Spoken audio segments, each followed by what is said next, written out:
Hey everybody, it's Chandler Ragsdale here. I'm coming to you from Central South Carolina, beside Clemson, where Southern Wesleyan University is located. And I'm going to start talking about what did you find most compelling about Foster's comments in the introduction a while, so the first 11 pages or so.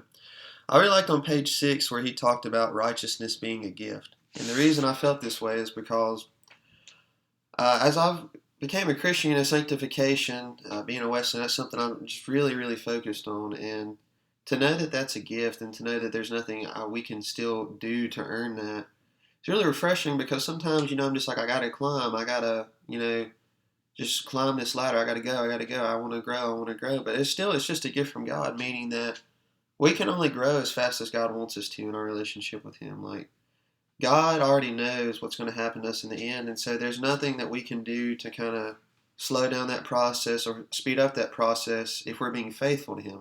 Now, given if we're not faithful, of course, there's going to be things that hinder that, but if we're truly faithful to Him, we're going to go on the pace we need to go on.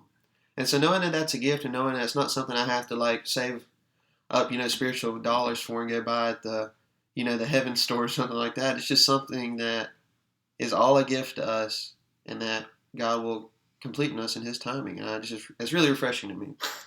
So the second one, what did I find most compelling about just the inward disciplines as a whole, and why? The chapter on fasting really stuck out to me in this book because something I talked about with my mentor last week as well.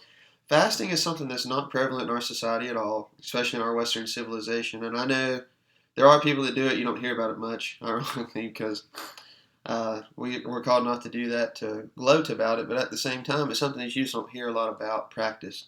I've done it before, just I've skipped lunch, little things like that. I've definitely never gone on fast more than a day, and I don't know, it's just something I've never really done. And so I talked to my mentor about that, and it's something I'd like to look more into.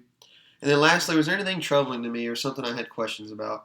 There were actually two things, and they were both in the chapter on meditation. The first one was page 19, where he talks about I'm not talking about this mushy relationship. Um, and that wasn't his exact words. I'm paraphrasing there, but he basically just talks about how like he's not talking about this mushy gushy loving relationship. It's more of a serious like kingship from God, and of course God is our king, and of course he's to be bowed down to, he's to be respected and honored, but he's also very intimate with us. So I kind of disagreed with that a little bit, where he was saying there's not that side of that kind of love as well. I mean, love is love. It's all together. He cares about us, I think, in a mushy gushy kind of way a lot of the time, as well as the reverent bowing down, like he referenced the upper room. I think that there's both of that there. I don't think it's just one. And then lastly, page 25, he talked about how we experience God. God speaks to us, but that's through our imagination. I didn't agree with that because while our imagination, God uses that to help us to see things and understand things about Him, I think He still literally speaks to us. I don't think it's our imagination hearing that. I think that God is really speaking to us. And so those were just two things I kind of were like underlining, like, well, I don't know about that fully. I think this. And so that was my response. Thanks for listening.